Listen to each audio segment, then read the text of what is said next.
Hello, I'm Arnaud, producer on Assassin's Creed 4 Black Flag, and you're watching Eurogamer.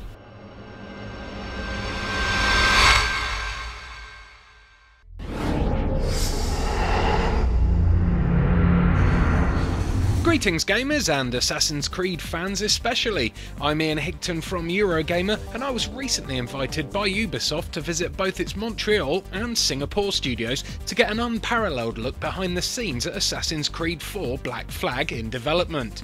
It was a busy few days, and while I didn't have any time to go shopping, I did bring back some awesome souvenirs to share with you guys in the form of exclusive interviews with some of the game's lead developers and designers, and some brand new exclusive gameplay footage as well. In this first interview, Arnaud Vaudour, Black Flag's producer at Ubisoft Singapore, walks us through exactly what happens during the game's epic Naval Fort battles. Yo ho ho, go! In the huge open world of Assassin's Creed 4 Black Flag, we have more than 50 locations. Among those locations, we have 11 forts. Those forts are corner of the world. When I mean corner, I mean they are places strategically position in the world to block your passage. So if you want to explore fully the world, you will have to defeat those forts. Here's what will happen. You will face a huge fort. There is different size of fort, but compared to the size of the ship, that's beast. They are really, really big. They have composed of tower with cannon and a wall full of cannon as well. They are a big threat. There is mortar firing at you.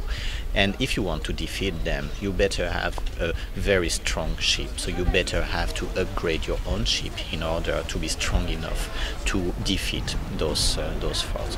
So when you start to approach the fort, it will detect you in no time. And if you really want to engage a fight against this fort, you'll have to get close enough for your cannons to shoot at those towers and at those walls to take them down. What you will discover is that as you're firing at the fort, those towers are collapsing in the water, creating splash everywhere, creating smoke everywhere. That's a very epic fight against a huge fort, which is a strong opponent for you. Once you're defeated all the different towers of the fort, and finally you can create a bridge to enter the fort, you'll have to jump in the water, you have to go on the beach, and all that is totally seamless. That's something you can do as soon as you finish to fight against those towers. There is several entrance in the fort. Because the fort are so big, it cannot be only one place. So depending on where and how you approach the fort, you will have a different experience. And then when you enter, you can imagine it's a fort that just have been attacked by ships. There's fire everywhere. There are soldiers that have been hurt or that are dead on the floor, and they are fighting back. They don't want to let the fort for free. So you will have to fight your way to the captain, and in order to make sure that you can make the fort yours. But there's also a governor hiding in a place. So you will have, after killing the captain, you will have to find this governor and take him down in order to finally get the fort for yours. After that, it creates kind of a safe zone for you. Anytime you will go back next to this fort, the fort will be your ally and will fight with you if there's any other ship that is entering in combat with you. In Assassin's Creed 4, you can decide to attack and to engage conflict against any ships in the world, any military ships in the world. So you can use the fort as a tactical advantage, and you can bring your enemy next to the fort and use all the strength of those forts and use the master, the big beast they are in terms of combat to defeat your enemy in a much better way and a much easier way. Something I didn't touch on with Arnaud was if there would be an option to reset naval forts later on in the game, like you can do in Far Cry 3 and Blood Dragon thanks to the recent patches, which was a bit stupid of me.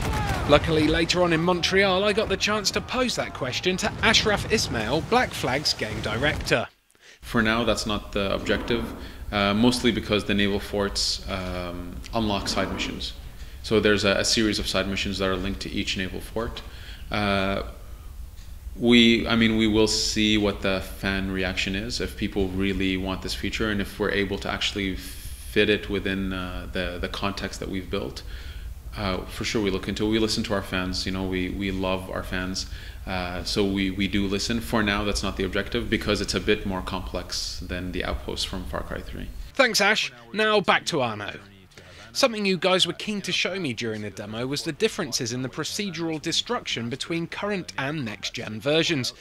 Can you explain to my viewers the benefits the next-gen hardware will have on the Naval Fort action sequences? On the next gen, we are able to push that to a very, very high level of quality, but we wanted to have this experience available also on Xbox 360 and PS3. So you will see this procedural destruction tech working on the fort on those current gen console. But the level of quality, the quality of the smoke, the number of details that we are able to break on the tower in with this destruction system is much higher on next gen. So there you go. While the gameplay experience of attacking a naval fort will be the same across both console generations, the next gen versions will be far better looking when it comes to the sea-based fort fighting.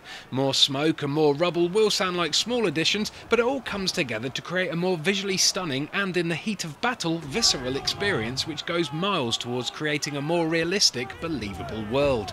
The naval fort combat sections themselves look like some of the most exciting parts of the game, combining all the core elements of Black Flag, the parkour, the combat, the ship and crew management, the open world choices, and the seamless transitioning between land and water into a small pocket of intense gameplay. Although I didn't get to try out a naval fort battle for myself, the live demo definitely fortified my excitement for the game. Yeah. Don't forget to subscribe to Eurogamer right now by clicking on that on-screen annotation. This was just one of many exclusive AC4 interviews and previews that we'll be putting up over the coming days, and by subscribing you'll get notifications as soon as they go up. Bye-bye!